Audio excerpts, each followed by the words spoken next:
dengan judul Pancasila sebagai ideologi nasional, tepatnya pada poin B, Pancasila sebagai ideologi. Sudah menjadi pengakuan bangsa Indonesia bahwa Pancasila adalah ideologi. Pengakuan dan penerimaan bangsa Indonesia bahwa Pancasila adalah ideologi bagi negara dan bagi bangsa Indonesia adalah sebagaimana tertuang dalam ketetapan MPR nomor 18 MPR tahun 1998 tentang pencabutan ketetapan MPR RI nomor 2 MPR tahun 1978 tentang pedoman penghayatan dan pengamalan Pancasila atau Eka Prasetya Karsa dan penetapan tentang penegasan Pancasila sebagai dasar negara. Pada pasal 1 ketetapan MPR tersebut dinyatakan bahwa Pancasila sebagaimana dimaksud dalam pembukaan UUD NRI tahun 1945 adalah dasar negara dari Negara Kesatuan Republik Indonesia yang harus dilaksanakan secara konsisten dalam kehidupan bernegara. Berdasarkan isi ketetapan MPR tersebut, dapat disimpulkan bahwa Pancasila selain berkedudukan sebagai dasar negara, juga berkedudukan sebagai ideologi nasional Indonesia. Dan juga berdasarkan isi ketetapan MPR tersebut, dapat dinyatakan bahwa nilai-nilai yang termuat di dalamnya menjadi cita-cita normatif penyelenggaraan bernegara Indonesia.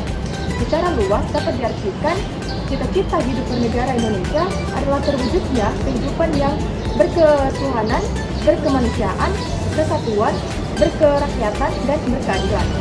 Pernyataan tersebut merupakan pemikiran yang berkembang di jalur akademik kenegaraan mengenai Pancasila sebagai ideologi. Pancasila sebagai ideologi juga mendapat pengakuan melalui pemikiran di jalur akademik. Muhammad Hatta pada tahun 1960 menyatakan Pancasila adalah ideologi yang diperuntukkan sebagai dasar negara.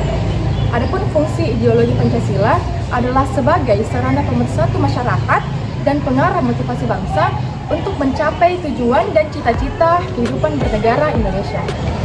Meskipun Pancasila dalam sidang-sidang DPUPK dimaksudkan untuk menjadi dasarnya Indonesia merdeka, seperti pada kata-kata filosofis Kronfeld, Wolfgang Schau, Pandeman, filsafat, pikiran yang sedalam-dalamnya, jiwa, dan hasrat yang sedalam-dalamnya.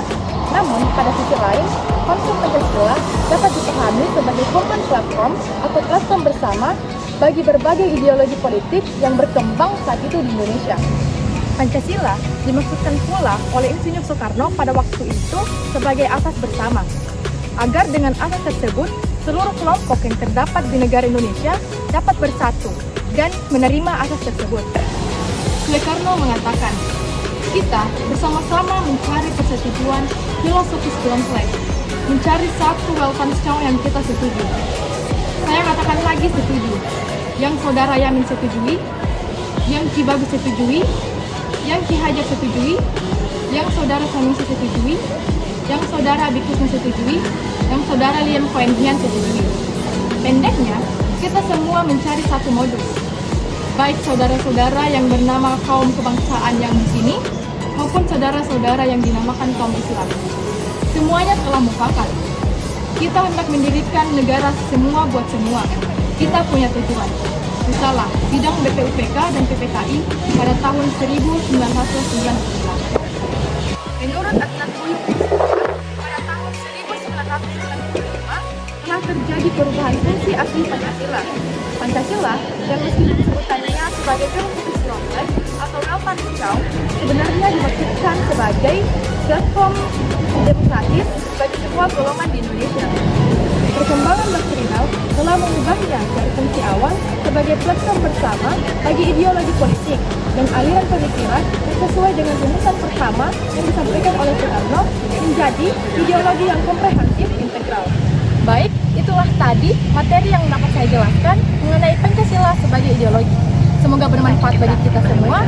Akhir kata saya ucapkan wassalamualaikum warahmatullahi wabarakatuh.